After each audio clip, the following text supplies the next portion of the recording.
Hello दे, कैसे हो आप सब। मैं हूं गौरव काबरा और एक बार फिर से आप सबका बहुत बहुत स्वागत करता हूं मैं हमारे यूट्यूब चैनल पे।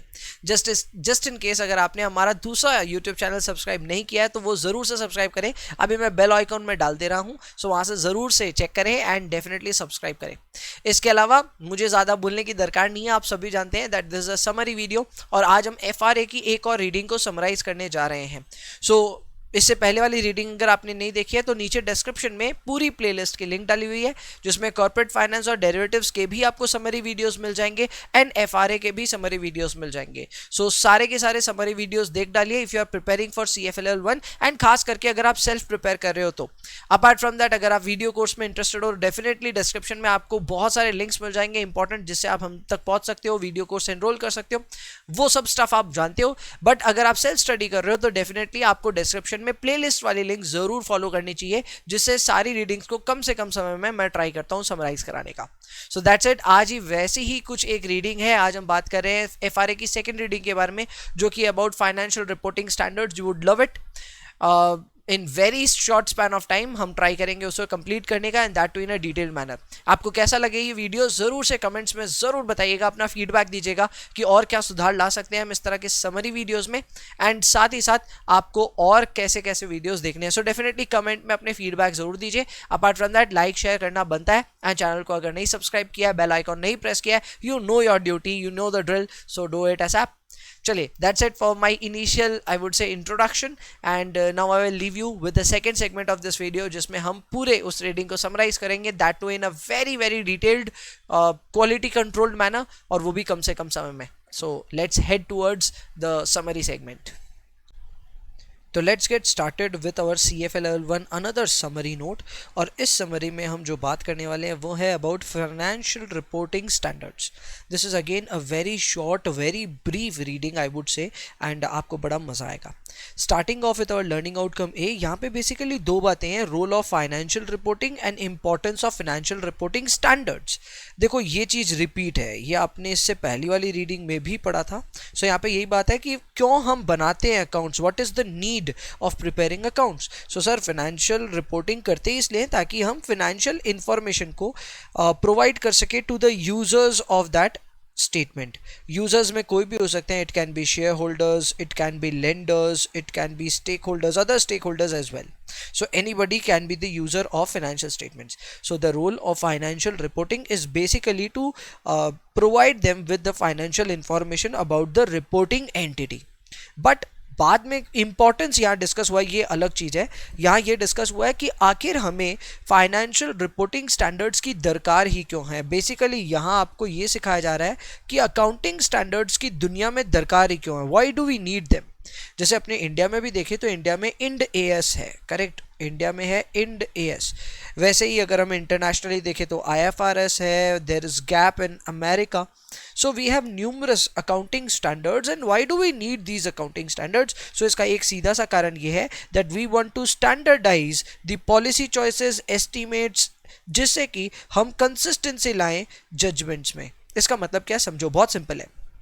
अगर आज मान लो अगर डेप्रिशिएट कैसे करना है मशीनरी को, इस पे अगर कोई स्टैंडर्डाइज तरीका तय नहीं किया जाए अकाउंटिंग स्टैंडर्ड में, तो मैं अपने हिसाब से डेप्रिशिएट करूंगा, आप अपने हिसाब से करेंगे। एग्जाम्पल के तौर पे मेरे को इस साल खर्चे ज़्यादा चाहिए तो मैं पूरा 100% डेप्रिशिएट कर दूंगा, और अगर मुझे खर्चे नहीं चाहिए तो मैं डेप्रिशिएट करूंगा ही नहीं उस साल।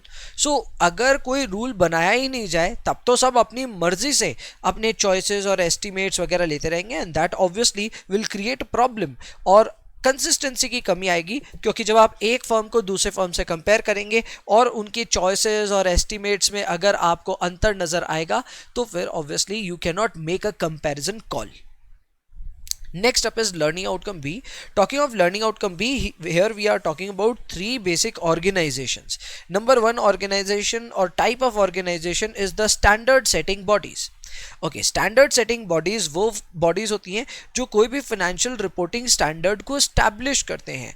माइंडेड, मैंने यहाँ बोला established, I am not saying enforce. Got the point. मैं इंडियन कॉन्टेक्स्ट में समझाते हुए चलूंगा तब आपको समझ में आएगा।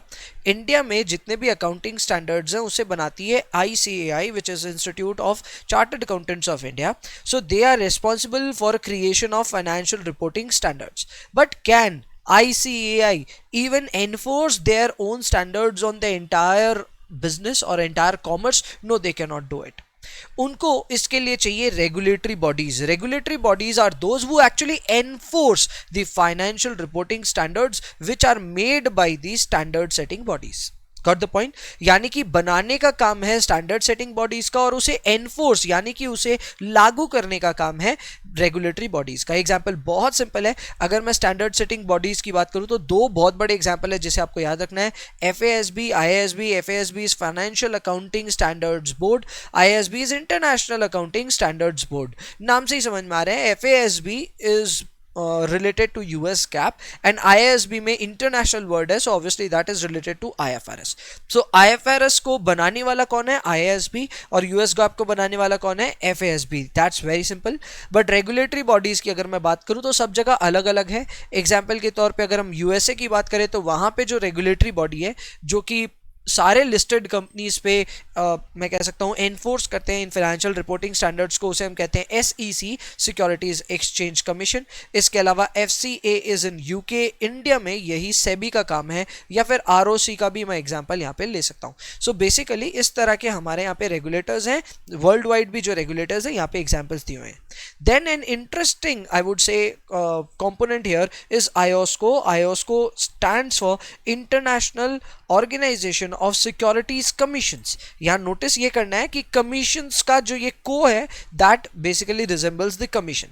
Now first of all, IOSCO by itself is not a regulatory body. IOSCO कोई regulatory body नहीं है, लेकिन उसके जितने भी members हैं वो सारे regulators हैं. यानी कि ये कहना गलत नहीं होगा कि इंडिया का SEBI, SEC USA का, FCA UK का, ये सब मिल करके IOSCO के मेंबर्स बनते हैं. और इनका काम क्या है? इनका काम ये है कि ग्लोबल लेवल पे हम लोग जो सिक्योरिटीज़ मार्केट है उनको और ट्रांसपेरेंट बनाएं और ज़्यादा से ज़्यादा लोगों को फिनेंशियल मार्केट से कनेक्ट करने की ट्राई करें. इसीलिए इनके जो कोर ऑब्जेक्टिव्स है वो पढ़ना बहुत इंपॉर्टेंट हो जाता है. कोर ऑब्जेक्टिव नंबर 1 इनका ऑब्वियसली ये है कि मार्केट्स को साफ रखना है. मार्केट्स को साफ रखना मतलब फेयर रखना है, एफिशिएंट रखना और ट्रांसपेरेंट रखना है. इसके अलावा मार्केट की जो सिस्टमैटिक रिस्क है उसको कम करना है, यानी कि जो ओवरऑल मार्केट की वोलेटिलिटी वगैरह है उसको थोड़ा सा कम करना है. ये एक इनका दिमाग में रहता है. और थर्ड है ऑब्वियसली इन्वेस्टर्स को प्रोटेक्ट करना है. तो वो तो देखो इंपॉर्टेंट बात है ही. सो इन्वेस्टर प्रोटेक्शन तो आएगा ही सिचुएशन में. So overall these are 3 core objectives of IOSCO. इस पे क्वेश्चंस डेफिनेटली बन सकते हैं. Keep a note of this. Okay, next अब इज लर्निंग आउटकम सी, और ये इंपॉर्टेंट है, ध्यान दीजिएगा. लर्निंग आउटकम सी में we are discussing number 1 qualitative characteristics which are required as per IASB's framework. अब ये क्वालिटेटिव कैरेक्टरिस्टिक्स आपके फाइनेंशियल स्टेटमेंट्स में चाहिए. Number 1 characteristic is the fundamental characteristic, number 2 is enhancing characteristic. यानी कि किसी भी फाइनेंशियल स्टेटमेंट में 2 कैरेक्टरिस्टिक तो ऑब्वियसली फंडामेंटली रिक्वायर्ड है, उसके बाद उसको और बेटर करने के लिए और 4 कैरेक्टरिस्टिक रिक्वायर्ड है. बट आप इसमें भ्रमित मत हो जाइएगा कि इन 2 का पालन कर लिया तो हो जाएगा. एक्चुअल में every characteristic is a requirement. अब अंदर बहुत सारा स्टफ है, इन द सेंस अब रेलिवेंस की बात करूं तो अंदर बहुत कुछ पढ़ने को वैसे है, but I am just giving you a brief idea because after all it is a summary video. So relevance basically आपको ये कहता है कि आपके फाइनेंशियल स्टेटमेंट्स रेलिवेंट होने चाहिए, यानी कि जिस यूजर ने उसको हाथ लगाया है कोई इंफॉर्मेशन के लिए उसको वो इंफॉर्मेशन मिलनी चाहिए. अगर इंफॉर्मेशन उसके काम की नहीं है तो फिर वो रेलिवेंट नहीं है. Number 2 is faithful representation. Faithful representation से मैं कहना चाहता हूं कि आपके जो फाइनेंशियल स्टेटमेंट्स हैं वो अनबायस्ड होने चाहिए, एरर फ्री होने चाहिए. Next comes comparability. Financial statement दूसरे फाइनेंशियल स्टेटमेंट या फिर में किसी और साल के अपने खुद के फाइनेंशियल स्टेटमेंट से कंपेरेबल होने चाहिए. एग्जाम्पल के तौर पे if you are watching at a statement of supposedly 2020 तो उसी के बगल में 2019 के भी फिगर्स लिखे हुए रहते हैं. This is just given to ensure कि आप कंसिस्टेंटली मैच कराते हुए चलो कि आपके यहाँ पे स्टेटमेंट्स क्या थे वर्सेस 2019 में यही फिगर क्या था. सो ये comparability is very important. Next up is verifiability. Now this is simple point, मैं समझाने का ट्राई करता हूँ. अगर आप EPS देखो तो बुक्स में लिखा हुआ आता है कि what is the basic EPS of a company. वो कैसे आता है? You can also calculate that. So calculation के लिए आप फॉर्मूला लगाओगे पाफेस्ट divided by number of shares, correct. Now this is what is important. अगर ईपीएस बुक में सपोज लिखा हुआ आया 2.10, आप जब खुद से कैलकुलेट करते हो ऑब्वियसली सारा न्यूमेरिकल एक्यूरेसी के साथ में, तो आपका भी 2.10 ही आंसर आना चाहिए। अगर नहीं आता है then we would say that the financial statements are not at all verifiable, यानी कि इन्होंने जो फिगर्स दिए हैं वो आप खुद से कैलकुलेट करके वेरीफाई नहीं कर पा रहे हो। So this is also an important characteristic. Next up is timeliness, यानी कि जो भी इंफॉर्मेशन आपको मिले वो टाइम रहते मिल जाए। मैं कह सकता हूं पुरानी इंफॉर्मेशन ना दे, जो रीसेंट इंफॉर्मेशन है वो दे आपको, और अंडरस्टैंडेबल तो होना ही चाहिए। लेकिन हर कुछ फाइनेंशियल स्टेटमेंट्स में नहीं डाला जा सकता because there are certain constants. Constants में दो कॉन्स्टेंट है। Number one, cost benefit trade off, यानी कि आप कोई भी इंफॉर्मेशन को जब डिस्क्लोज करते हैं तो आप ये जरूर चेक करना चाहते हैं कि उस इंफॉर्मेशन के डिस्क्लोजर का कॉस्ट क्या है वर्सेस उसी इंफॉर्मेशन का डिस्क्लोजर के बाद यूजर्स को क्या बेनिफिट मिलेगा। Obviously you will disclose any information only if the benefits associated with such disclosure are greater than the cost associated with such disclosure। तो ये एक पहला कांस्टेंट है। अगर कोई इंफॉर्मेशन है जिसको प्रोवाइड करने का खर्चा उसके बेनिफिट से ज्यादा है तो obviously that information can be missed out. Next up is non quantifiable information. अगर किसी इंफॉर्मेशन को हम क्वांटिफाई नहीं कर सकते हैं in terms of dollars, rupees और एनीथिंग लाइक दैट, तो फिर उसको हम फाइनेंशियल स्टेटमेंट में जगह नहीं दे सकते, बहुत नॉर्मल बात है। And third are the fundamental assumptions of financial reports. India में इसे हम कहते हैं FAA, यानी कि फंडामेंटल अकाउंटिंग अजम्पशंस, और इंडिया में ये दो नहीं तीन होते हैं। ऐसे आपको दो याद रखने हैं, accrual and going concern. India में कंसिस्टेंसी भी इसके साथ में पढ़ाया जाता है, बट अगेन हम लोग अगर यूएस कॉन्टेक्स्ट में बात करें तो हमें इसको नहीं पढ़ना है। Got the point. So consistency भूल जाइए, दो इंपॉर्टेंट है, एक्रूअल एंड गोइंग। अब इसका मतलब ये होता है कि अगर फाइनेंशियल स्टेटमेंट्स बने हैं तो ये बाय डिफॉल्ट अजम्पशंस माने जाते हैं। अगर कहीं नहीं भी लिखा हो रहा है तो you can assume that accrual accounting has been followed and going concern assumption has been taken। so ये by default होते हैं, इसलिए इसको हम बोलते हैं assumptions of financial reports। Okay, next up are reporting elements, very important area. यहाँ पे हम जिन एलिमेंट्स की बात करें, अगेन ऑब्वियसली डिटेल में वापस पढ़ना है आपको फर्दर रीडिंग्स में, बट एक बार आपको डिस्कस किया एसेट्स क्या होता है तो बहुत सिंपल है। एसेट्स आर रिसोर्सेज जो कि आपको फ्यूचर में इकोनॉमिक बेनिफिट्स प्रोवाइड करेंगे। वैसे ही लाइबिलिटी ऑब्लिगेशंस होती है जो फ्यूचर आउटफ्लोज आपसे डिमांड करेंगी। इक्विटी का फॉर्मूला होता है एसेट्स माइनस लाइबिलिटी, जिसे हम आम भाषा में नेट एसेट्स भी कहते हैं। इसके अलावा income is increase in economic benefit and expense is decrease in economic benefits। मैं फिर बोल दूं आपको, ये एरिया इंपॉर्टेंट जरूर है बट ये काफी डिटेल्ड मैनर में अभी एक बार दो बार तो और आएगा। सो यहाँ पे ज्यादा इंफॉर्मेशन अवेलेबल नहीं है, more is going to come. Next and final point is the measurement basis. कितनी तरह से आप अपने एसेट्स एंड लायबिलिटीज को यहाँ पे मेजर कर सकते हो, उनके ऊपर में यहाँ पे डिस्कशंस हैं। जैसे कि ऑब्वियसली हिस्टोरिकल कॉस्ट कॉन्सेप्ट के हिसाब से आप वैल्यू कर सकते हो, जहाँ पे आप किसी भी एसेट को उसके खरीदे हुए दाम पे रिकॉर्ड करते हो अपने बुक में। Then we have amortised cost, जिसे हम WDV मेथड भी कह सकते हैं, यानी कि कॉस्ट तो है ही लेकिन उसमें से अक्यूमुलेटेड डेप्रिसिएशन आप माइनस करते जा रहे हो। Number 3 is the current cost, इसे हम रिप्लेसमेंट कॉस्ट भी बोल सकते हैं। इसका मतलब जो एसेट है अगर आज उसको मार्केट में खरीदने जाएं तो उसकी करंट मार्केट प्राइस क्या है, उसी को हम कहते हैं करंट कॉस्ट। NRV का मतलब होता है estimated selling price minus estimated selling cost. Estimated selling price minus estimated selling cost, that's NRV। We have present value, इसका मतलब जितने भी फ्यूचर के कैश फ्लोज हैं उन कैश फ्लोज को आप डिस्काउंट करके उसकी PV कर डालो। So if you do the PV, जो भी वैल्यू आएगी उसे हम प्रेजेंट वैल्यू कहेंगे। And finally is the fair value which says कि दो इन्फॉर्म्ड पार्टिसिपेंट्स आपस में अगर एक्सचेंज कर रहे हैं किसी एसेट को तो जिस दाम पे वो एक्सचेंज हुआ वही दाम उसका फेयर वैल्यू बन जाता है। So these are 6 different measurement basis that have been included in our learning outcome. एक बार इसको देखना है। Okay, next up is the learning outcome D।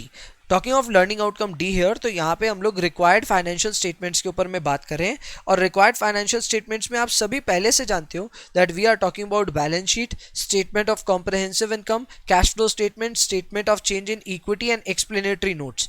ये नया नहीं है, हमने लास्ट रीडिंग में भी इन पांचों का नाम सुना हुआ था एंड अभी भी उन्हीं का नाम आया है। So that's not new. Next up is basic features in financial statements. सो किसी भी फाइनेंशियल स्टेटमेंट में ये सब चीज होनी बहुत जरूरी है। Number 1 fair presentation, number 2 going concern, number 3 accrual. देखो भाई ये तीन चीज तो मैं कह सकता हूँ इंप्लाइड ही है। Apart from that consistency is also very important, materiality is important, यानी कि जितने भी मटीरियल इंफॉर्मेशन है उनको आप ऑन फेस दिखाइए और जो इममटीरियल है उनको आप कंसोलिडेट कर लीजिए। समझा, सीधा सीधा समझाऊं तो यहाँ पे ये बात बोला गया है कि सपोज करो आपके ऑफिस में दुनिया भर के खर्चे लगते हैं, ठीक है, चाय मंगवा दी आपने क्लाइंट्स के लिए, ठीक है, ऑफिस में और भी कोई खर्चे लग रहे हैं, मेंटेनेंस लग रहा है वगैरह वगैरह। सो ऐसे करके मान लो 50 तरह के आपके ऑफिस में छोटे छोटे खर्चे लगते हैं, बैटरी यही कोई काम से मान लो, छोटे छोटे खर्चे बता रहा हूँ। सो इस तरह के खर्चे को क्या आप अलग अलग लेजर्स में दिखाओगे कि भाई टी अकाउंट बना लेते हैं, बैटरी अकाउंट बना लेते हैं? Obviously not. So here you are basically required to consolidate everything and make a single ledger, जिसको आप बोलेंगे ऑफिस एक्सपेंडिचर, और उसी से आपका काम हो जाएगा। So that is known as materiality. Then we have aggregation, same concept, aggregation ये कंसोलिडेट करने वाला बात है। एंड नो ऑफसेटिंग, क्योंकि अगर आप ऑफ सेट करना शुरू कर देंगे तो बैलेंस शीट तो निल हो जाएगी, because assets will be nullified against liabilities और कुछ बचेगा ही नहीं। सो ऑब्वियसली ऑफसेटिंग अलाउड नहीं है। Third we have presentation requirement, जहाँ पे सिंपल है, क्लासिफाइड बैलेंस शीट बनाइए और मिनिमम इंफॉर्मेशन रखिए आप अपने फेस पे of the financial statements and notes. Classified balance sheet वो बैलेंस शीट होती है जिसमें करंट एंड नॉन करंट वाले आइटम्स को हम यहाँ पे बेसिकली अलग अलग दिखाते हैं, यानी कि आज के दौर पे जो बैलेंस शीट्स बनती है ये वही है। And I think this is the final learning outcome, जहाँ पे हम ये पढ़ रहे हैं कि एज अ फाइनेंशियल एनालिस्ट हमें इन अलग अलग फाइनेंशियल रिपोर्टिंग सिस्टम्स, यानी कि इन अलग अलग अकाउंटिंग स्टैंडर्ड्स के बारे में क्या जानना चाहिए। तो पहला तो हमें ये बहुत कॉन्शियसली ये पता होना चाहिए, जब भी हम अलग अलग स्टैंडर्ड्स में बने हुए फाइनेंशियल स्टेटमेंट्स को आपस में कंपेयर करें, हमें दोनों में जो अकाउंटिंग स्टैंडर्ड में डिफरेंस है वो अच्छे से पता होना चाहिए। Just to give you an idea, अगर मान लो आप यूके की किसी कंपनी को यूएसए की कंपनी से कंपेयर कर रहे हो, ठीक है, and you know that UK company is following IFRS and you know that USA is following supposedly gap.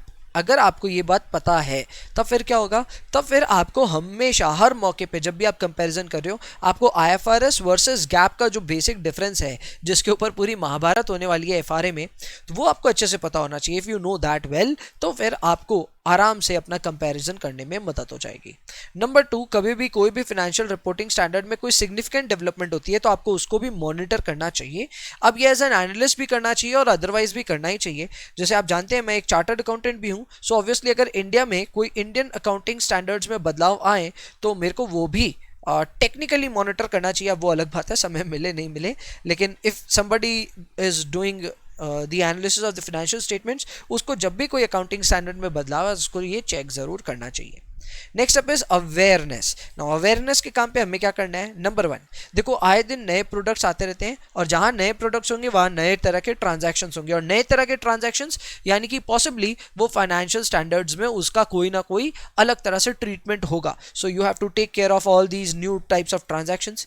इसके अलावा इफ द सेटर्स और द रेगुलेटर्स और any other organisation are taking any sort of action to maybe कोई loophole को भरने के लिए, सो इस तरह के एक्शंस के बारे में आपको आइडिया होना चाहिए। And finally company disclosures regarding critical accounting policies and estimates, ये तो आपको करना ही चाहिए। This you will find most probably in MDA section, जहां पे आप आराम से इन सब चीज़ों के बारे में पढ़ सकते हो। सो दैट्स इट, ये मेरे हिसाब से हो गया अपना पूरा रीडिंग एंड अच्छे से हम लोगों ने इसको समराइज कर दिया। अगर आपको ये वीडियो अच्छा लगा होगा तो please like, share and comment, and इसके अलावा डिस्क्रिप्शन में कई सारी इंपॉर्टेंट लिंक्स आपका वेट कर रही है। एग्जाम्पल के तौर पे अगर आप कोई भी वीडियो कोर्स भी एनरोल करना चाहते हैं फॉर लेवल 1 या फिर सब्जेक्ट वाइज भी, अगर if you want an enrolment, you can definitely check the description where you will get all the links, and this is the WhatsApp number where you can alternatively contact as well. So that's it, आज के लिए फिर इतना ही रखते हैं। I will see you in the next one. तब तक के लिए ध्यान रखें, पढ़ाई करते रहें।